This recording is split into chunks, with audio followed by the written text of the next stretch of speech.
आज तक कुछ भी रिस्पांस कहाँ से नहीं आया है हमें। सिर्फ मिला है ना, जवाब क्या मिला है पता है? लाठीचार्ज, धक्का बुक्की और टॉर्चर, मेंटली फिजिकली, बस ये मिला है हमको जवाब में। देखिए 12 तारीख से हम यहाँ पे आए, फर्स्ट प्रोटेस्ट हमारा 14 तारीख को था जंतर मंतर पे, लेकिन उस दिन पुलवामा अटैक हुआ था, मतलब ब्लैक डे था और संडे भी था। चलो हमने मान लिया भाई संडे है निकल जाओ, हमने उस दिन प्रोटेस्ट नहीं किया। पुलिस आती है हमको समझाती है, हम समझ जाते हैं। वो बोलते हैं लीगली तरीके से चलो, लीगली चल गए, 1.5 महीना हो रहा है लीगली चल रहे हैं हम। उसके बाद हमने 22 मार्च को किया एक बार प्रोटेस्ट, उस दिन परमिशन मिली 10 से 4 बजे तक हमने प्रोटेस्ट किया। उस दिन सर 4 बजे तक हमने किया। उसके बाद दिल्ली पुलिस अनाउंस करती है कि आप हट जाओ नहीं तो लाठीचार्ज होगा। हम एक दिन में प्रोटेस्ट होने से रहा है, एक दिन से सरकार सुनेगी तो नहीं। हमारा मानना था हम यही बैठे रहेंगे, लेकिन लाठीचार्ज इतना बुरा हुआ कि लड़के लड़कियां पीट गई। और जब लाठीचार्ज होता है ना लेडीज़ पे, तो लेडीज़ कांस्टेबल नहीं होती है भाई, जेंट्स पुलिस होती है। तो ये कहाँ का कानून है? ये हमें बताती है दिल्ली पुलिस, बोलती है कानून, रेगुलेशन, फॉलो, बैकअप सब पूछती है। तो आप वही बताएं हमें, जब लड़कियों पे लाठीचार्ज होता है तब कहा जाता है तुम्हारा रेगुलेशंस, कानून, फॉलो अप तुम्हें चाहिए सब, तो अब तुम जवाब दो। नहीं देगी दिल्ली पुलिस। जब हम बोलना चाहते तो बोलते हैं नो कमेंट्स, तो अब बोलो ना तुम भाई, नो कमेंट्स क्यों बोलते हो? जब लाठीचार्ज करते हो, जब हमें धक्के मार के स्टेशन तक लेके जाते हो, तब नहीं बोलती नो कमेंट्स। क्या अब अपने अधिकारों के लिए आवाज़ उठाना भी गुनाह हो गया? हाँ देखिए, इंडिया का संविधान बाबा साहेब अम्बेडकर ने लिखा था, उन्होंने पूरा फ्रीडम दे रखा है भाई, लेकिन ये सरकार ना सब दबा रही है। संविधान तो ये, मुझे तो लगता है संविधान ही चेंज करेगी। वैसे भी सरकार ने, मोदी सरकार ने बोला था 2 करोड़ नौकरियां निकालेंगे। 2 करोड़ छोड़ो या 54,000 भी छोड़ दो, 300 लड़के बैठे, इनको ज्वाइनिंग देखी दिखाओ, फिर हम बोलेंगे बेरोजगारी नहीं है इंडिया में। हमें क्यों घुमा रहे हो? सब बेरोजगार। आज युवा, पूरी युवा पीढ़ी आज सड़कों पे है। क्यों है भाई? हम पढ़ाई करके यहाँ पे आए हैं, ऐसे ही घुमाओगे हमें? हमारा सिर्फ हम हक मांग रहे। लेकिन सरकार तो कह रही है आत्मनिर्भर बनी है जी। हाँ, सरकार कहती है आत्मनिर्भर बनो। आत्मनिर्भर बनना चाहते हैं, देश सेवा करना चाहते हैं, इसीलिए 3.5 साल गवा के हम यहाँ पे हैं। आत्मनिर्भर इसका मतलब हम चाय बेचे कि हम भी प्रधानमंत्री बन जाए। मुझे एक बात बताइए, मोदी जी से मैं यही कहना चाहूँगी, देखिए आपने जब प्रधानमंत्री के लिए आप खड़े हो गए थे, चुनाव लड़ी ना, रैलियाँ निकाली, उनका नतीजा आया। मोदी जी आप ये बताइए, जब आपको शपथ लेनी थी और आपको शपथ लेने देंगे नहीं, तब आपको कैसा महसूस होगा? हम भी उसी सिचुएशन में भाई। आज सब एग्ज़ाम, जब नोटिफिकेशन निकली, एग्ज़ाम फॉर्म फिलअप किए, रिटर्न पास, फिजिकल पास, मेडिकल पास, रीमेडिकल पास, अभी ज्वाइनिंग ही बाकी है ना। तो मोदी जी बताइए, आपको अगर शपथ विधि से हम रोक देते तो आपको कैसे लगता? तो अब आप क्या करते? जवाब आप दो हमें। हम सरकार के खिलाफ जाना ही नहीं चाहते, लेकिन सरकार मजबूर कर रही है हमें। 5 बार लाठीचार्ज खा चुके हैं भाई, लड़कियों पे होता है। आगे का क्या सोचा आप लोगों ने? क्योंकि अभी देखिए बात बनेगी ना, आपकी मांग मानेगी जी। हम कोई पॉलिटिक्स तो है नहीं कि प्लान करके आगे राजनीति करेंगे, सीधी बात है। देखिए हाँ, एक बात तो बोलूँगी मैं, जब तक ज्वाइनिंग नहीं तब तक घर नहीं, घर तो जाएंगे नहीं, चाहे कुछ भी हो जाए, लाठीचार्ज हो जाए, चाहे मारो भाई, एक तो मारो, एक तो मरो या मारो बस। लगभग आपको यहाँ पर 1.5 महीने से ज़्यादा हो गया, कैसे आपके तो यहाँ पर बड़ा दिक्कतें आ रही होंगी आपको? बहुत दिक्कतें आ रही है भाई 1.5 महीने से। देखिए 8 दिन पहले से हम ठीक ठाक है गाजीपुर बॉर्डर पे, जहाँ पे सारा मिला, रहने को मिला, खाने को मिला। उसके पहले 1 महीना पहले भाई पूरे दिल्ली की सड़कों पे दिल्ली पुलिस ने रहना मुश्किल कर दिया हमारा। लाठी लेके लड़कियों के पीछे लगना, ये कहाँ का कानून है? यही दिल्ली पुलिस आके बताए हमें। कहा जा रहा आज भी बदतमीजी करी जी, हो गई है। आप तो थे ना यहाँ पे? नहीं, हम नहीं थे यार जी।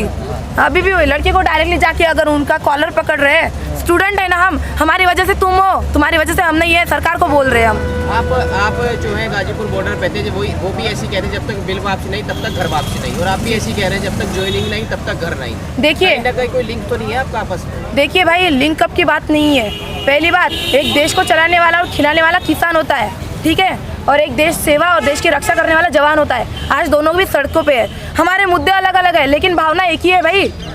तुम हमको न्याय दो, हम तो वर्दी मांग रहे हैं, देश सेवा करना चाहते हैं। अभी देखिए 3 दिन पहले की बात है, नित्यानंद रॉय ने अभी भी 3 दिन पहले नोटिफिकेशन में दिया है, क्लियर कर दिया सांसद में कि 47,000 पैरामिलिट्री फोर्स में जवान इस्तीफा दे चुके हैं स्वेच्छा से। उन्होंने खुद से इस्तीफा दे चुके हैं। क्यों दे रहे हैं? क्योंकि फोर्स ही नहीं है वहाँ पे।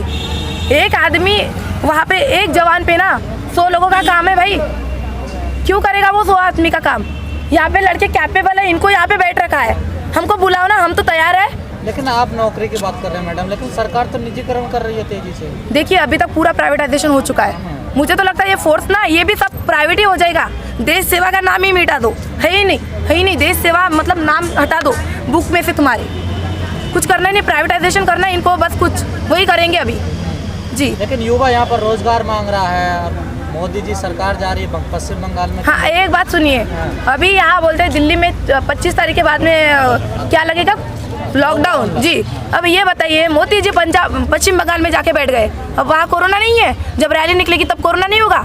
अब दिल्ली में कोरोना है, वो निकल जाएंगे तब यहाँ कोरोना आएगा। जब वापस आएंगे तब कोरोना निकल जाएगा।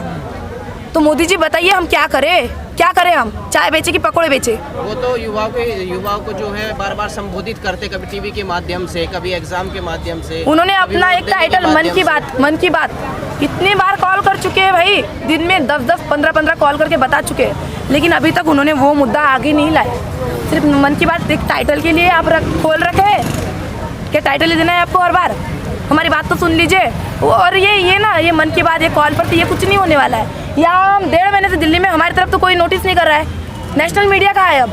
प्राइवेटाइजेशन को कैसा देखते हैं आप? हर चीज़ जो प्राइवेट हो, कुछ नहीं होने वाला है, डूबने वाली है इंडिया, डूबने वाला है भाई, लिख के ले लो, डूबने वाला है।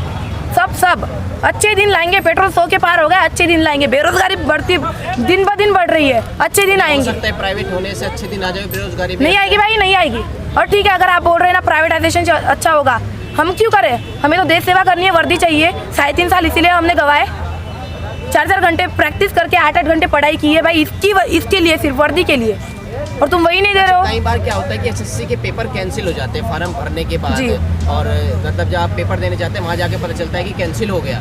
एसएससी के कई घोटाले भी सामने आ चुके हैं, इस पर क्या कहेंगे आप? जी हम तो श्योर है कि इस भर्ती में घोटाला हुआ है, 100% हुआ है। हमारे पास प्रूफ देखिए, प्रूफ की बात बताती हूँ मैं।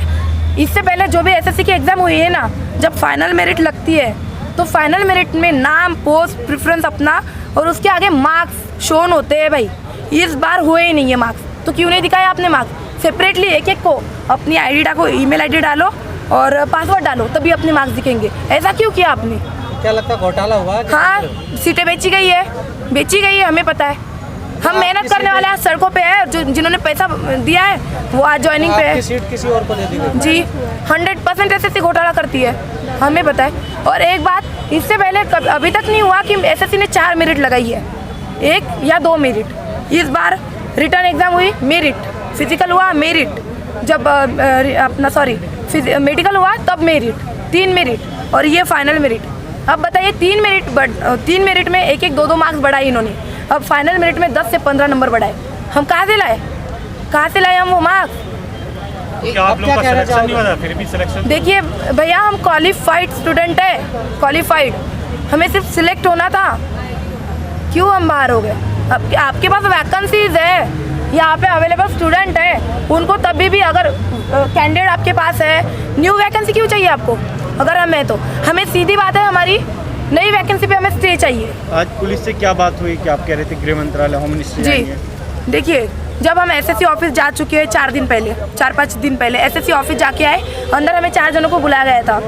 उनसे हमने बात की, एसएससी के हेड बोलते हैं, सीधे बोल देते एकदम से, हमारे हाथ में कुछ नहीं है, आप गृह मंत्रालय चले जाओ। ठीक, तो हम क्यों, अगर आप एग्ज़ाम कंडक्ट कर रहे हैं तो आपका काम बनता है हमें गाइडेंस करें, आगे की प्रोसेस बताएं, कुछ भी हो। वो सीधी बोल देते गृह मंत्रालय आप अंडर में है, आप उधर चले जाइए। तो आपने वहाँ जाने की कोशिश करी? जी हम तो जाना चाहते थे, दिल्ली पुलिस आके सीधा बोलती है तुम इस बैरिकेड को क्रॉस नहीं कर सकते, इधर नहीं जा सकते, इधर नहीं जा सकते, बीच में क्या। तो आप चले जाए से आप सरकार तक पहुँचेंगे? इन्होंने तो मना कर दिया दोनों तरफ से आपको। मना कर दिया तो हम क्या, यही तो बोल रहे थे। किसानों की तरह बैठे रहेंगे जब तक सरकार नहीं अपनी कोई बातचीत करती है, या कोई और माध्यम आप अपनाएंगे? देखिए भैया, हमें बैठना तो नहीं है, 1.5 महीने से हम बैठे तो है नहीं, घूम ही रहे हैं और घूमेंगे, पूरी दिल्ली को परेशान करेंगे अभी, लेकिन घर नहीं जाएंगे।